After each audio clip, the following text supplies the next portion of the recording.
Bonjour à tous, vous êtes sur la chaîne YouTube Contrôle de gestion Junior. Aujourd'hui, on va apprendre ensemble à créer des tableaux croisés dynamiques. Donc, sur mon fichier Excel, j'ai la base de données des ventes des commerciaux. Donc, ici, on a des dates 2019 et 2020. Ici, on a 3 régions. On a une liste des commerciaux. On a des articles, bureau, classeur, crayon et ainsi de suite. Les quantités vendues, le prix unitaire de vente et le chiffre d'affaires réalisé.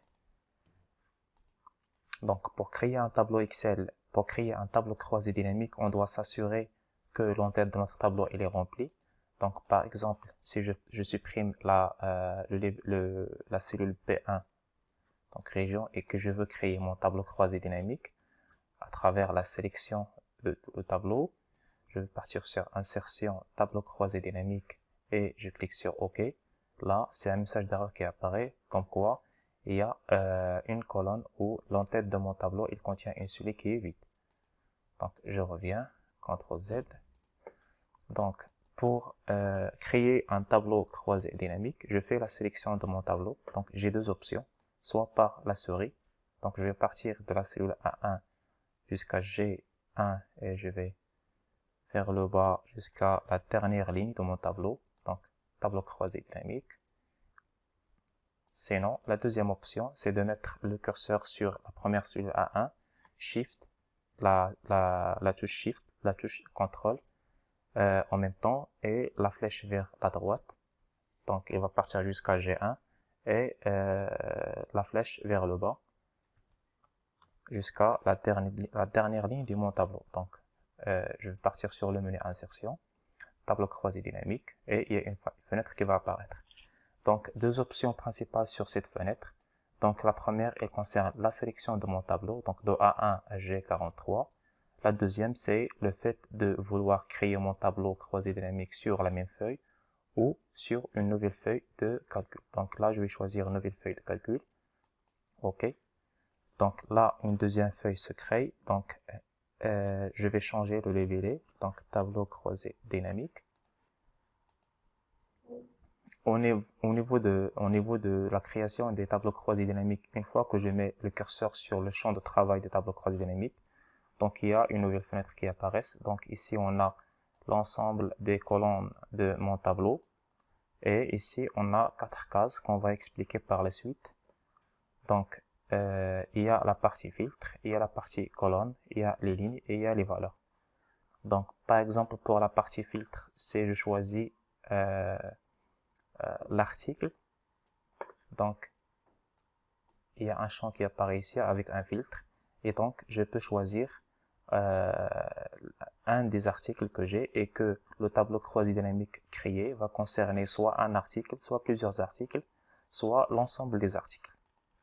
Donc pour sélectionner ou pour intégrer un des champs dans les 4 cases, donc on a deux options.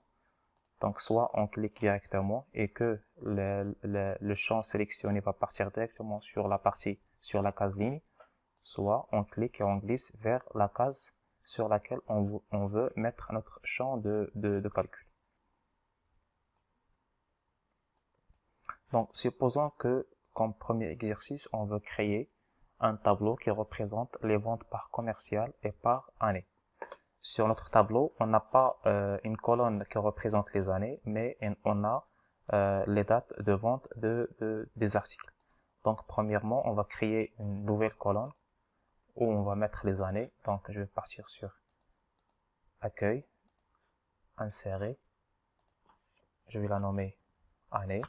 Et on va utiliser la formule égale Année.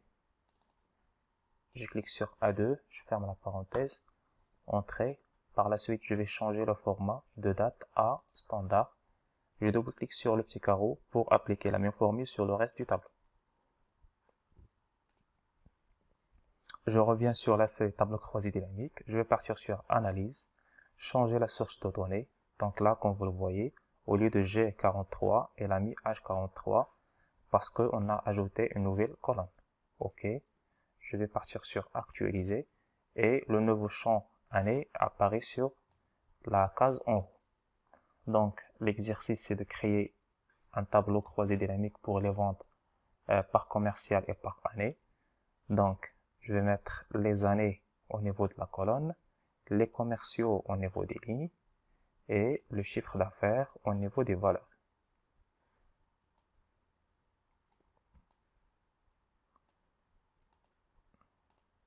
Je vais partir sur accueil et standard. Donc, le premier commercial, il a réalisé un chiffre d'affaires de 149 en 2019 et 149 en 2020. Et il y a un total pour les 2 années, c'est 299. Si par exemple je veux supprimer ce total, donc je clique sur une cellule au niveau de mon tableau croisé dynamique, clic droit, option du tableau croisé dynamique, totaux et filtres, et afficher les totaux des colonnes à décrocher, et après c'est entrée. CTRL Z, pardon. Donc c'est totaux et filtres. C'est plutôt des lignes. Donc OK. Donc voilà. Donc ici, on a un tableau qui représente les ventes par commercial et par année en termes de chiffre d'affaires. Donc ici, je vais changer. Donc espace commercial. Supposons qu'un deuxième exemple, on veut créer les ventes par article. Donc tout simplement, je peux dupliquer mon tableau. Je le sélectionne, CTRL-C. Et ici, je vais mettre, par exemple, CTRL-V. Et là, c'est le même tableau qui se reproduit. Donc, je vais changer commercial. Donc, je décroche commercial. Et je glisse article vers la partie ou vers la case des lignes. Donc, je change article. Donc, les bureaux, on en a vendu 250 en 2019 et 1450 en 2020 comme chiffre d'affaires. Supposons que, en troisième exemple, on veut avoir un tableau croisé dynamique des ventes par région. Donc, même chose, je duplique mon tableau et je décroche article, je glisse région vers la partie des lignes. Ici, je mettrai région.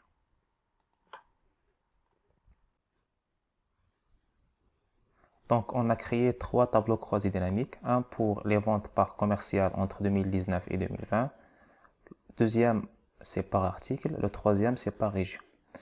Supposons par exemple qu'on veut créer un troisième tableau sur lequel on va mettre les ventes. Donc, c'est par article et c'est par article et par commercial. Donc ici, je vais glisser le champ article vers la partie des lignes. Donc, comme vous le voyez ici, j'ai le premier commercial qui n'a vendu que des stylos entre 2019 et 2020. Donc, le deuxième commercial, il a vendu des classeurs, des crayons et des classeurs, des crayons et des stylos. Si je veux inverser la logique, donc c'est article par commercial. Donc, c'est les articles qui doivent être en premier. Donc, ici, pour les bureaux, on en a vendu en total 250 en 2019 et 1450 en 2020. Et le split par commercial, il est en bas. Si je veux faire l'analyse seulement pour l'année 2019, sur le même tableau, j'ai 2 sélections. Ici, j'ai la somme. Donc, c'est mon tableau qui représente les ventes en chiffre d'affaires. Et sur le F3, je peux sélectionner si je veux faire une analyse de l'année 2019 ou pour l'année 2020. Donc, si je décroche 2019, OK. Donc, c'est seulement l'année 2020 qui apparaît. Donc, il y a 2 logiques. Donc, soit c'est par ici, soit je vais glisser l'année vers les filtres. Et là, j'aurai les ventes totales de l'année 2019 et l'année 2020. Si je veux seulement l'année 2019, je décroche 2020. Et là, j'aurai les ventes pour l'année 2019 seulement.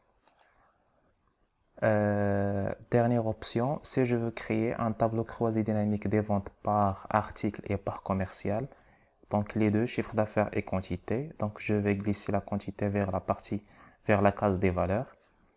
Donc ici, j'ai chiffre d'affaires, quantité, donc chiffre d'affaires,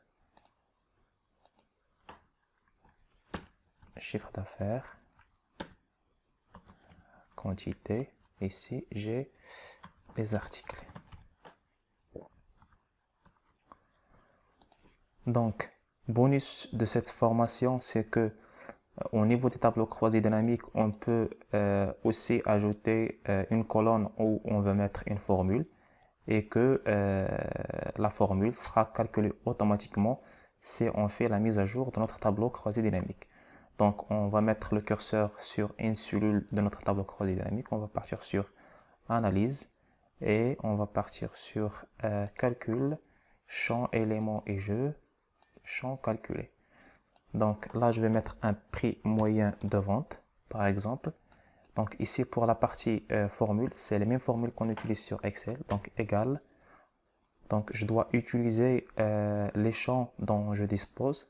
Donc mon prix moyen de vente ne sera que le chiffre d'affaires. Donc je double-clique ou je clique sur insérer un champ. Donc je sélectionne CA et je clique sur insérer un champ.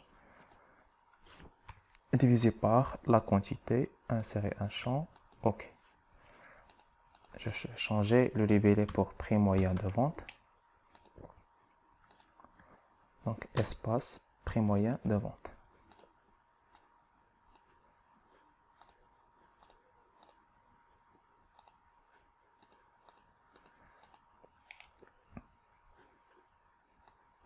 Donc ici, j'ai les ventes par article et en bas, j'ai les commerciaux, le CA réalisé, la quantité et le prix moyen de vente. Ici, pour les filtres, on a sélectionné seulement 2019. Si on veut faire l'analyse pour 2020, donc on décroche 2019 et on croche 2020 et on fait OK. Et là, le nouveau champ qu'on a créé, il se calcule d'une manière automatique. Je vous donne rendez-vous pour une nouvelle formation en Excel. N'oubliez pas de s'abonner à votre chaîne YouTube Contrôleur de gestion junior. N'hésitez pas à laisser vos questions, vos suggestions de formation en commentaire.